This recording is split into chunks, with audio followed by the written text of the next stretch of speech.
Hello and welcome back to the Common Colt Podcast, a Colts podcast with real takes and no clickbait. I'm Josh Hudgens, joined by Dan Hertzler. What's up, Dan? Oh, not too much, not too much. We just enjoyed a great victory against a division rival, but oh man, has that kind of bittersweet taste again. We find ourselves in that same spot now. 3 out of 4 games that AR's played, he hasn't finished, and we're asking some questions. How hurt is he? Is he tough enough? Can he make it in the NFL? Josh, what are we feeling here? Yeah, it's kind of like the Colts win, but it's such a weird feeling seeing your starting quarterback go off the field. Um, when I look at this, Anthony Richardson, the Jags game, he goes down with a bruised knee injury, Texans concussion, Titans shoulder, misses the Ravens game completely.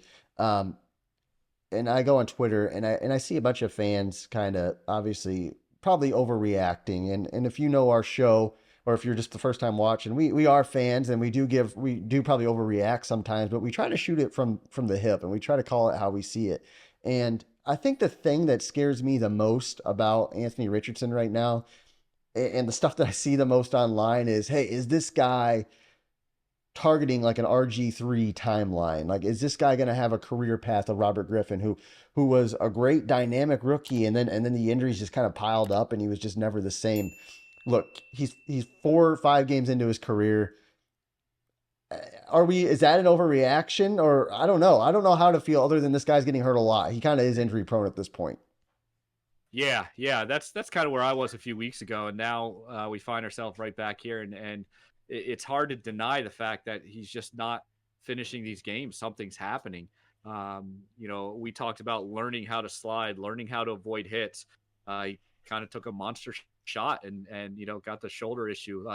So far, reports are looking that it's negative as far as structural damage or collarbone issue. Maybe it's some kind of ligament or joint strain or something like that. Hopefully, it's not that serious, but there's something here that we got to ask. And the questions of toughness, injury prone, they're going to start kind of following him around if he can't quite figure this out. And I don't really know, well, like kind of what the answer is. I don't know if it's AR's problem, if it's the play calls. I mean, Minshew's running some things and he's not getting hurt. So I think we got a lot of up in air questions and it's feeling uneasy right now. I'm not liking this feeling. Well, it is an interesting dynamic, and obviously Ian Rappaport comes out and he's like, "Hey, X-rays come back negative, not a broken bone." Shane Steichen says he doesn't know when he post game right after the game he has an interview and he's like, "Hey, I don't know if it's short term or long term. No new details yet. He's gonna speak with the doctors." I think the truth is when you look at NFL quarterbacks and you look at Anthony Richardson's skill set, we knew that he was going to carry the ball often early on, and that's how you and I both said, "Hey, this is how he's going to survive the NFL early on because he's not a super developed passer. So he's going to have to run the ball and he's going to get used to the speed of the game and then hopefully learn how to make his third read and then maybe run less as he gets a little more experienced." Um, what we're seeing is when he runs the ball, he is taking hits that he shouldn't be taking. He's playing the Josh Allen style. I mean, that run he had where he got hurt against the Titans today, he cut up field into two Titans defenders for an extra 3 yards. He could have slid, ran towards the sideline, maybe lost a yard and not taken the hit. But he's risking his body. Now, the truth is he's playing like Josh Allen. He's playing like Jalen Hurts. And he needs to play like Patrick Mahomes. And I know I'm not saying he's going to be Patrick Mahomes, but what Mahomes does is he uses his legs. He's not the fastest quarterback in the league to get away from trouble and make the off-platform throws. I think if Richardson's going to have a sustained NFL career, he's going to have to play more like that. Use his legs. Obviously, he's always going to be a stretch down the field running the ball, but he's going to have to be more of an improv, get out of the pocket to avoid the hits instead of to draw the contact. It's a miracle Josh Allen probably hasn't gotten hurt, but he's playing just like Josh Allen is, and he's just getting the effects that Josh Allen hasn't gotten. Isn't it kind of wild how, pre-draft, everyone was talking about Bryce Young and they were fearful of his size Yeah. and as to whether he'd be injury. Nobody brought up that with Anthony Richardson. I didn't watch all the tapes from Florida, but that was never a concern. They always talked about his size, his how big he was, how tough he could be.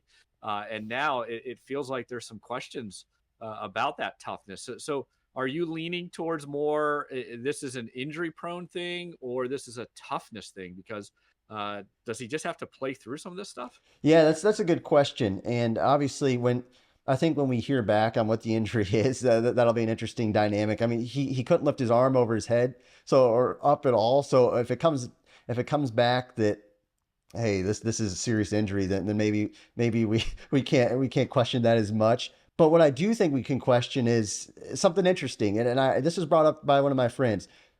He had said Richardson, when he came into the league, our question was, is he cut out for the NFL? Is he gonna be able to acclimate to the game in terms of throwing the ball, reading defenses, making plays? He seems to have that. Now it's like, is this guy gonna last because of his durability? Like that's just so, whether it's toughness or whether it's just bad luck that brought on by his game style. It's weird that we're questioning his longevity because of his size and not because of his actual ability to play quarterback. It's weird. Yeah. What's your take? Do you think Colts are going to play him no matter what? Do you think we just got to wait and see? Like, Yeah, I just try to look for some like as Colts fans, how do we get past this feeling? I'm just it just feels yucky even it after a does. big win. I think we've seen the Colts be very conservative with Richardson's health. Gut reaction based on what I see on the Twitter doctors is maybe an AC Yeah. sprain. That's not an official report. AC joint sprain. Derek Carr had it in his non-throwing shoulder, and he played the next week. But this is his throwing shoulder, and the Colts are, I think, rather safe with their Shane Steichen seem to be more safe with injuries. So gut reaction, if that's what it is, I don't think he plays next week. It sucks because as a quarterback, the number one availability or number one ability is availability, and Anthony Richardson just does not have it the first quarter of the season. Yeah. Yeah. I again, I mean, I'm all in on this guy. Me too. I'm a big fan. I'm rooting for him. I don't want any of this to be part of the stuff that follows him, but we can't ignore it anymore either. And it's definitely there. And as Colts fans, I think we just got to kind of hopefully celebrate what this team is doing, celebrate where the team is heading, and hopefully we figure out a way to keep Anthony Richardson on the field because with him on How? the field and the way the team's going, they're going to be looking good. How do you think they do keep him on the field? Like obviously you get him healthy from this. Hopefully it's nothing significant. We don't know. Let's say it's nothing significant. We're obviously we're just Yeah. pretending here, but do you just say, hey, we're going to run less quarterback design runs? Or is this again another teaching lesson for the 21-year-old? Okay, you've now missed a game because of concussion. You've now missed a game because of your shoulder. Let this be your lesson that you got to start sliding even more. Or is it both? Is it gameplay, game calls? What is it? Yeah, I don't think you can change the game calls. You can't play in fear that he's going to get hurt. But to your point, I think you got to sit him down and keep telling him slide 3 yards doesn't matter, throw the ball away, go out of bounds, make a business decision.